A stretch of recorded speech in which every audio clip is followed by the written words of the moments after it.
So what was your first acting job? My very first acting job, professionally, I was in City Slickers. I played Billy Crystal's son when I was second grade. Well, I was reading about in your new movie, Nightcrawler, that you were referencing a coyote at one point, visually and emotionally maybe. Do you often use animals, or you always do? Even when in City Slickers. Really? That's what I was going to ask Oh, you. are you kidding me? Like how your process changed that'd from be when you were amazing. little. I was. It was always like a at really Pygmy Hedgehog and intense City Slickers.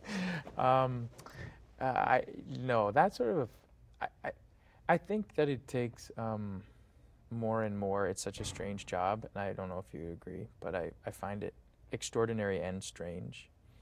And I find kind of the animal kingdom to be a really wonderful place to draw not only character from, but also strength.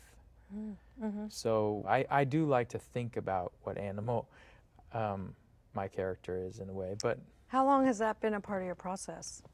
I'm not like I'm not an animal actor. No, because it's funny, because when I read that, sometimes I do pull animal cards, and I just did Boardwalk Empire, and I played this lady, Sally. Now, before I really read the material, before they'd written the material, I pulled this alligator card, and I ended up having this bar, and we went to alligator fights, and it was just kind of crazy, and that's a certain personality, kind of a fierce, intense personality. So Definitely. I've used animals before in work, and I get that. I think that's really interesting. I've used colors before in work. Yeah. Broken down scenes into different colors and then arcing the whole movie into different colors. So it's like color stories. I almost see scenes as a painting of different palettes. Yeah. I think part of what's fun about acting is that there is really no rules. No matter what book claims or what director says a certain thing, to keep it alive for yourself is... I mean, I don't think there are rules anywhere. I think rules are a strange thing that can really get you into trouble, ironically. You know? I was reading a book about, there's this guy, I think his name's Andrew Tennant, and he has this, I don't know the name of the thing he has where you see numbers as colors. Yeah, I love that idea. And it's a real thing. And he recited pi out for however many hours based just on colors he was seeing in his mind. And with people like that, it just makes me think, you know, when we talk about stuff like that, about the preparation it takes to try and create something or create a character, it makes total sense. I do the same thing, you know. I think you're just searching for some kind of honesty somewhere, and also a different take, because as humans, we're not interacting consciously like we have an intention when we walk into a room, and usually the universe brings something else, you know, and then we have to adapt, you know. What was your first role? One of my early weird jobs that I had acting, oddly enough, was I worked for one time for a private detective doing a sting operation, and I was wired. So that was pretty interesting. That's amazing, yeah. Yeah, that was interesting. But I love acting. How old were you? I was 20. Wow. Yeah. And what was this? Are you allowed to talk about the sting operation? No. No, I mean, it was a botched sting operation. It's really good acting. I mean, I don't know. I didn't like being part of a sting operation. So you went into the movies like everyone else? Say anything. No. That'd be a funny comedy, actually. This is, I feel, a little bit like a sting operation right now. I'm stinging you right now. I would like to ask you a question about your new movie. Okay. And your incredible performance.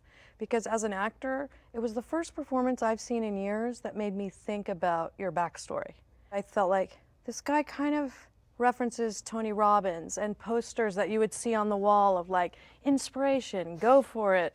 But like there was really no male model in his life, and I felt like I only saw him relaxed and joyful at home when he was watering his plant or ironing. Or what was his early life? Well, there were a lot of decisions made about that and a lot of discussion with me and the director, but I think the interesting thing about it was that we really decided to keep it out, and part of the mystery is what makes him so interesting. Sort of makes him like this walking metaphor. He's just sort of a representation of a generation that not to say they're missing a backstory, but the backstory isn't seemingly as important anymore. That's interesting. For some reason, your particular character made me think, what did this guy miss? He almost seems institutionalized. Yeah, he is. I mean, there's a part of it that, there's some part of military background. We discussed him being kind of a military brat, maybe, that his discipline and his focus and all those things came from that kind of upbringing. And there were pictures and a lot of different choices we decided and that I had asked for in the apartment, you know. I always thought of him as like almost a mid-century like character because he talks like that, and I thought of him loving kind of cowboys and Indians in that way, like when, like that character in a Charlie and the Chocolate Factory. I forget his name. Who's the kid with the guns who comes? Oh yeah, what is his name? Mike TV. Mike TV. So I kind of pictured him like that, like brought up in that way, brought up by television and the internet and all those things, and so he kind of spoke like that to me, and so he had Indians and cowboys and stuff all around, and there was pictures of him and his father on the wall that was in the cut, and then we took out. Interesting. Yeah, so there's a lot of backstory actually, and I always hesitate talking about it because I always feel like it makes watching it less interesting when you fill in those clues, but there's a ton of backstory for him because I think the unconscious works in a much more interesting way ultimately than the conscious, so if you can kind of feed that through little clues that aren't necessarily explanation, then it's much more interesting. I feel like it's interesting on a whole other level in your movie where there was a backstory, speaking of that was created even in your living through the years and shooting it. That was fascinating to watch, and there was the same sort of thing where as an audience you're watching it and you're asking yourself what happened on a meta level and actually in the story. What happened to everyone in the process of this film? And there's a whole meta side to it that is never really answered. That I think makes it so interesting to watch. So at the same time, my conscious is like understanding that you guys look different and there are things happening and the story's progressing, but then I'm wondering also what happened even as an actor, like what happened in their lives? What happened that year? Or, you know, when did they get the phone call? And I think that adds this tension that is so original, you know, that I loved just as an actor. And did you make a decision coming in that things had changed? Did you bring things that were happening in your life? Well, nothing that was happening in my particular life aligned chronologically with the movie at the time it was happening in the movie. When Rick called me about doing the movie, since we shot a week a year over 12 years, I already had an 8-year-old son at that time. So I'd seen his life blur by, and I was like, yeah, I want to see a boy start first grade and high school. Then we spent a couple hours talking about our moms we knew, how we saw this mom.